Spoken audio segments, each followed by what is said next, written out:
Yes, good evening and welcome. Thank you for inviting me to the Yes, Marcia sir. Week show. It's a blessing, it's Let a me privilege, and it's an honor to be here. let me tell you, if I had the same lighting that you had, you would see nothing. That's why that's the Caucasian in you, making sure we can see you. Yeah. I, I am Yes, coming sir. from I'm coming from a very secret, remote location, a safe space. A safe place. Okay, I A leave it safe at place. that. I leave it at that. Well, sir, I thought that it would be so great for you to come on. There were people that cheering for you. People when we were going told me they're going to be praying for you who could not attend, and they were so excited to know that you did well. And I thought you would want to come on just to say thank you to the fans. You have new fans now, you know. I'm very appreciative of everybody who's supported me this year. This is the first year that my song hasn't divided anybody.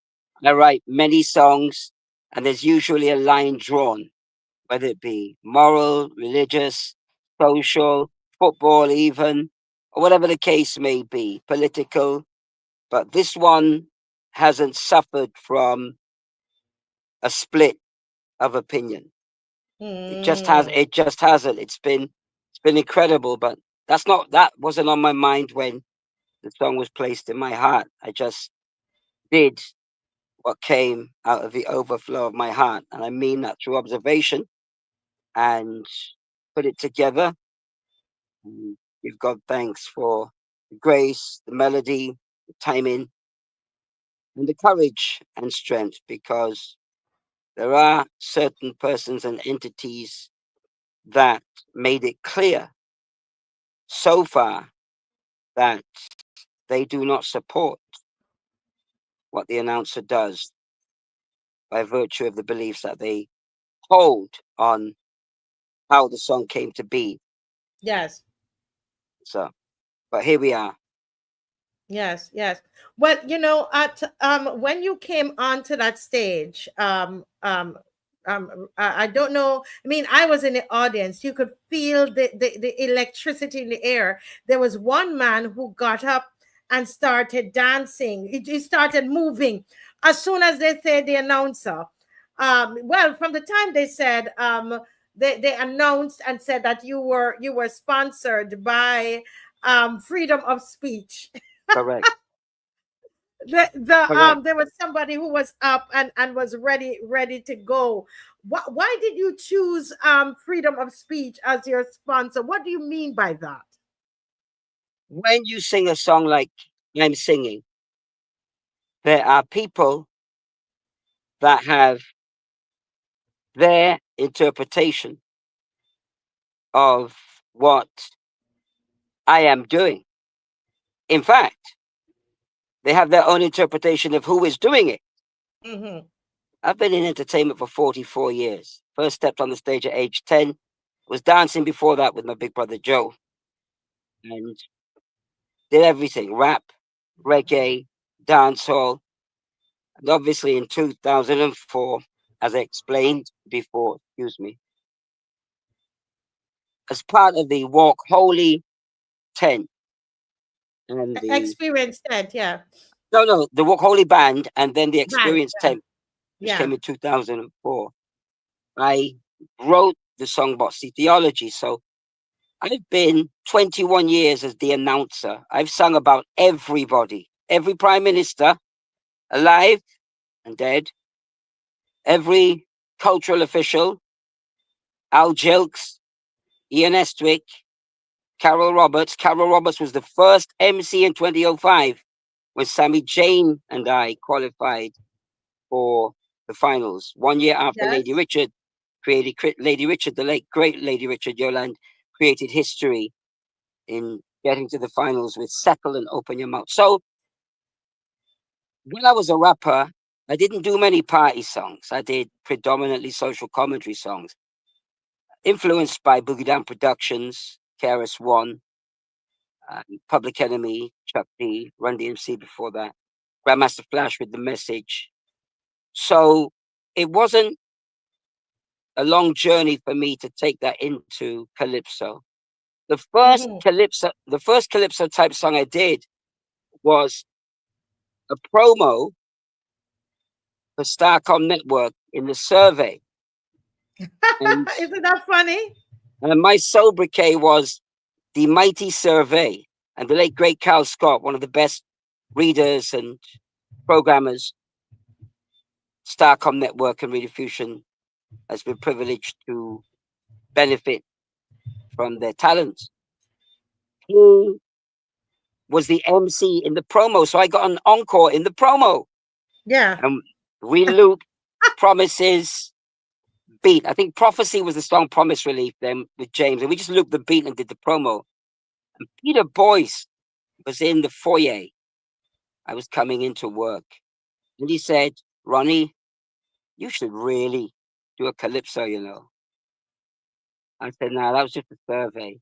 But then, of course, as I explained last time, I saw comments attributed to the now Prime Minister as it related to stigma and discrimination. And I felt that the intention is good, but I thought that how it was presented left the extremes a bit too far.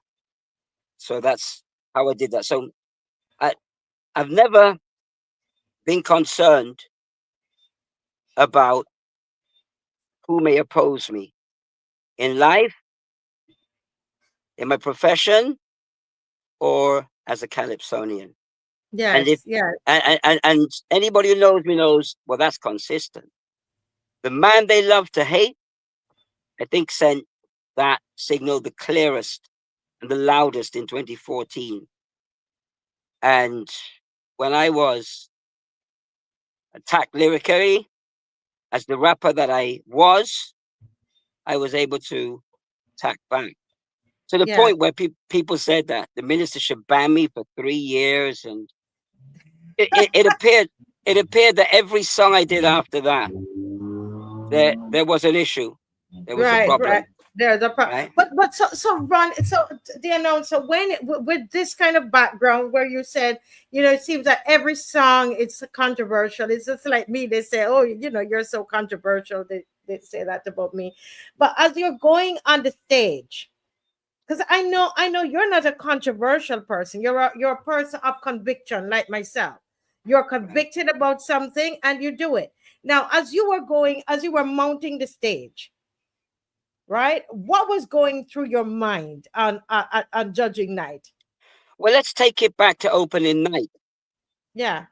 where if you check the encore from opening night, I had indicated that there was a communication sent to me less than an hour before call time. Oh, And if I caved into that communication, there would be no National Carol Festival performance recording. you It wouldn't have serious? it wouldn't have gone viral. It would not have been discussed by the public, and all the investment and time that Julie from Clash Shining Stars made in the tent and me, and that year-long wait to complete and show that when I posted on July the 28th, 2024, it's on my Facebook, National Carol Festival 2025.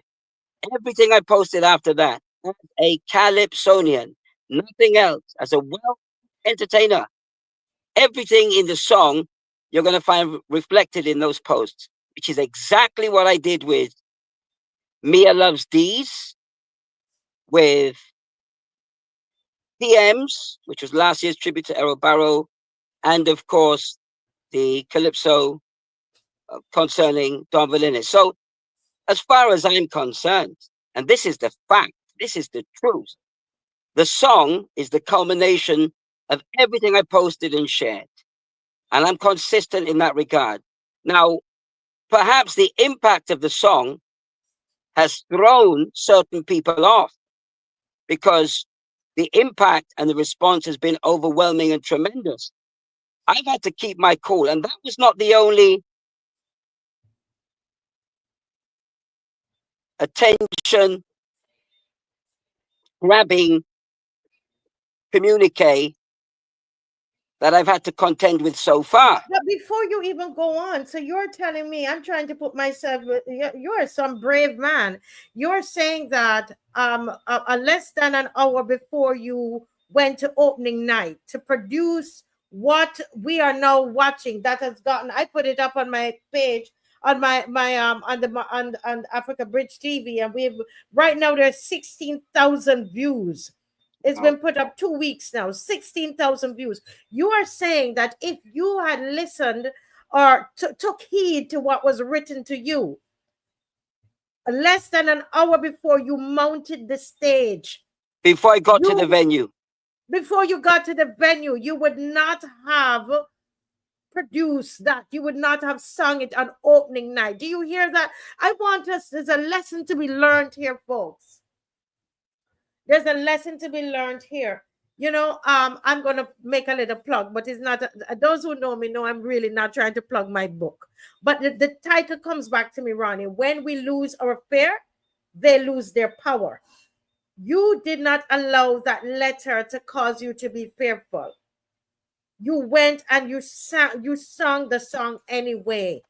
And I want people to understand, if you listen to my presentation up until this point, I have been honorable on stage and off stage and on social media and in the paper regarding certain things. But I've said enough to show you that I have come to realize, with the position of some, that there's no middle ground at this point for them. And their intentions were, possibly still are, to stop me from going forward, because their assessment takes into account things which are not on the Calypsonians' side of the line. Now, Understood. let's be clear. If you stop the announcer like that, then you can stop anyone doing Yes. anything Yes. at any time. Don't take my words lightly. And while people will say, well, your priority should be other matters and concerns, I'm not here to be comfortable. I'm not here to be popular. I'm not here to accept certain things. I know there are situations, circumstances, moments in time that I have to be prepared to take up that challenge. Let's be clear on this. Everybody knows this, because this was discussed on brass tacks for a number of days. When I went to Combermere School to make my presentation on COVID-19 and mandatory vaccine, yes or no, I was quiet for about a week.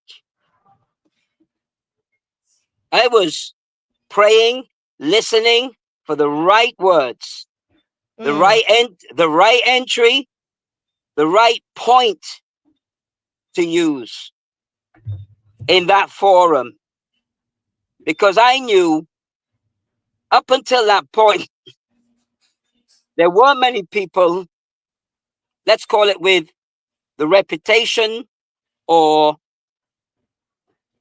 the The influence familiarity, or the or the no, influence. Yeah, or the the yeah, influence. or the familiarity Mm-hmm. that I had, particularly in entertainment or media, whatever you want to call it. that had spoken publicly to this matter, not in a hostile way, but in a forthright way and a fair way. Remember, the topic was mandatory vaccination. Mm-hmm. My point was we should have a choice. We should have a choice to take it or not to take it. Those Yeah. who took it, took So it. Those who what? didn't, didn't. So I'm So just saying that. I'm saying that to say this. Every media house carried that almost immediately, except Starcom Network. One day so went by. Hold on. One day went by. 2 days went by. 3 days went by. And it was viral. This has nothing to do with fame. This has everything to do with seeing how things work. And people were actually speaking about that on our leading calling program. So my point is, if I had backed down then in the face of all of that campaigning about accepting and just shut your mouth, take it, you're letting down the family, you're letting down the nation and community. You should be encouraging people to fall in line. You couldn't do that. You couldn't do that. Now others did. And when I mm-hmm. say That is and true.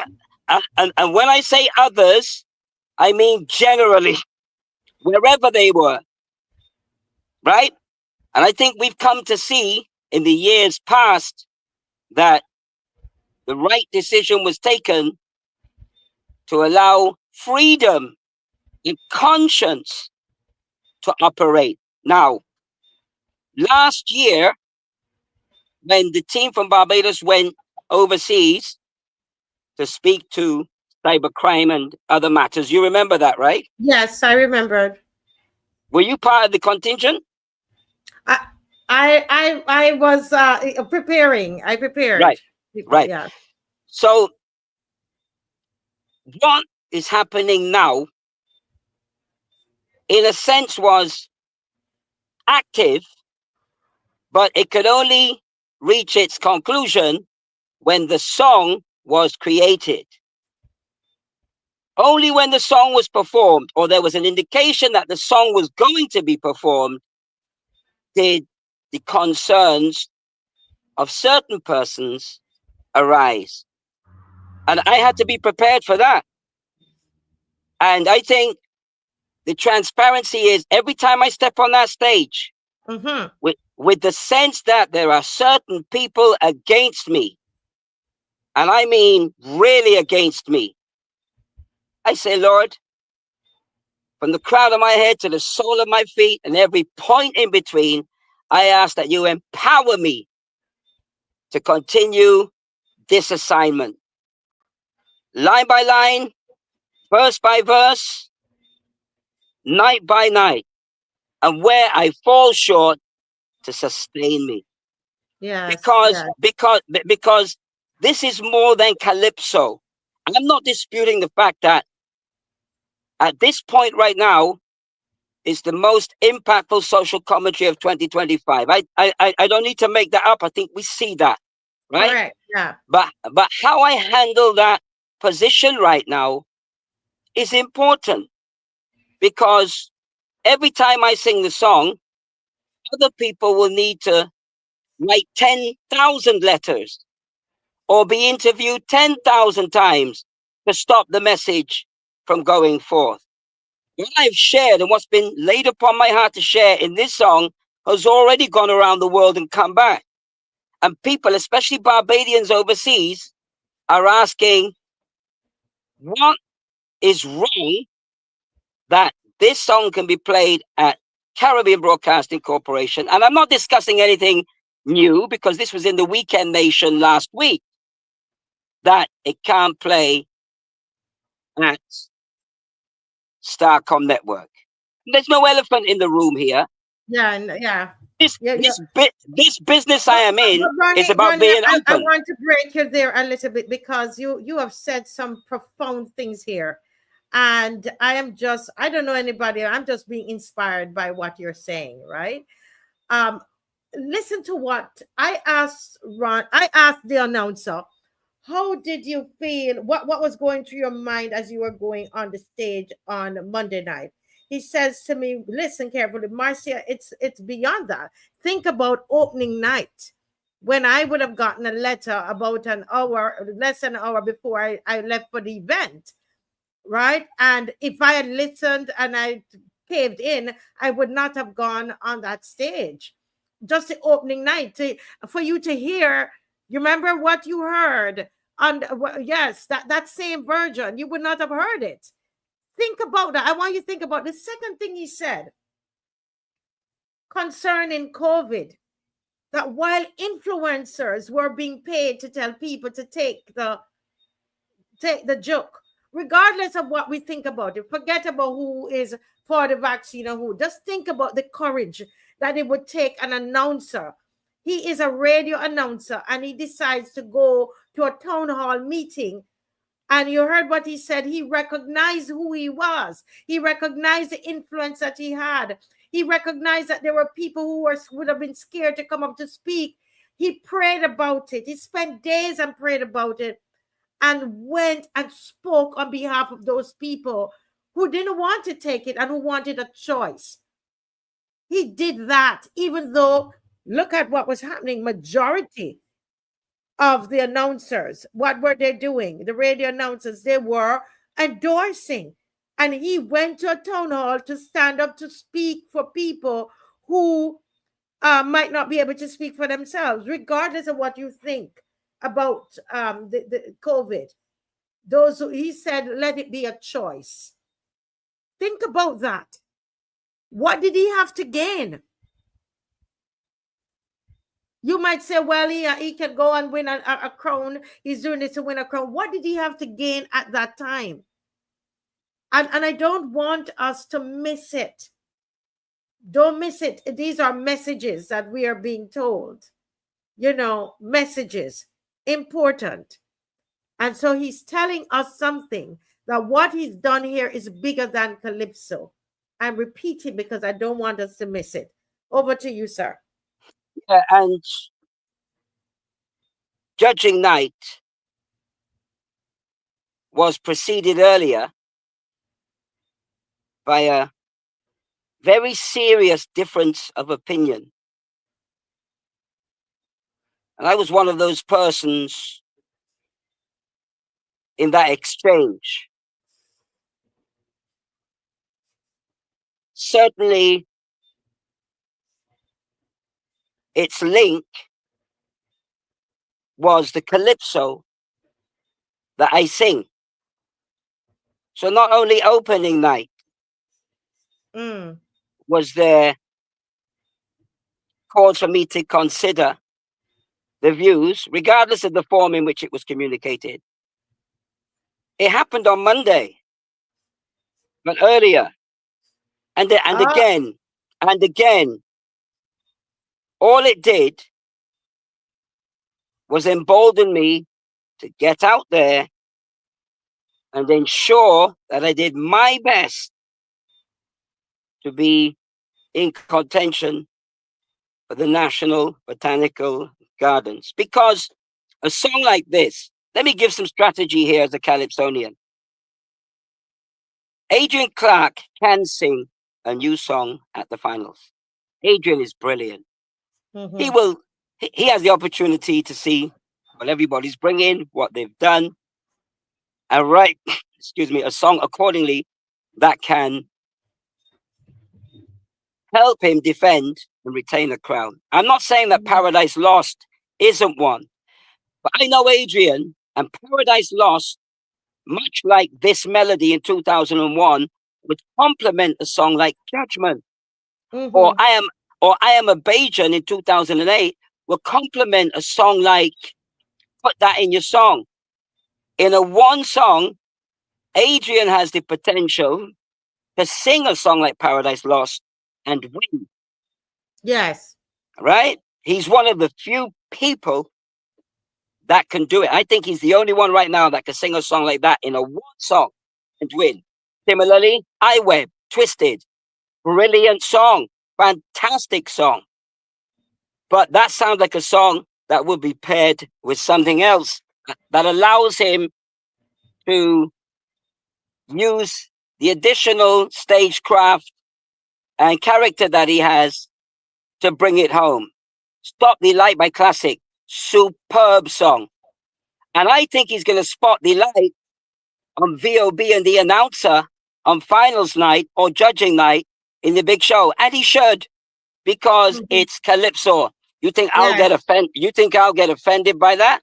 Absolutely not. But here's the thing. The song I have is already a complete song. So if I go to the finals and my focus is on maintaining the stance, the dignity, and the respect that I have from the time I created the song, introduced the song, and performed it after that, it makes no sense me singing about classic, me singing about iWeb, or singing about AC, because that will not improve that song. That's not that kind of song. It already has enough to make people laugh, to make people think, to make people dance, to make people groove. And because of that, if I get to the finals, others will be singing about me because it's a serious song. Mm-hmm. And I have treated Carol Roberts respectfully in this song as a Calypsonian.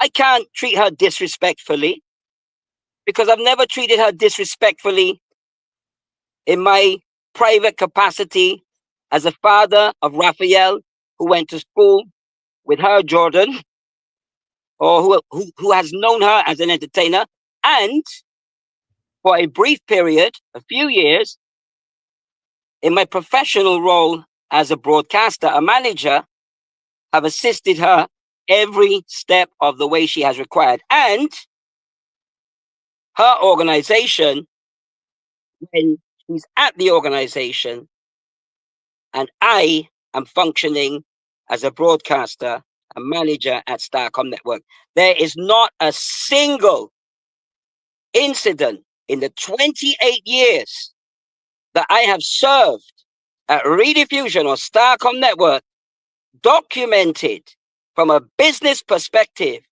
that can ever say that about me, ever in history. So let's be clear on that point. There is a line, and my line as a Calypsonian is my private personal line.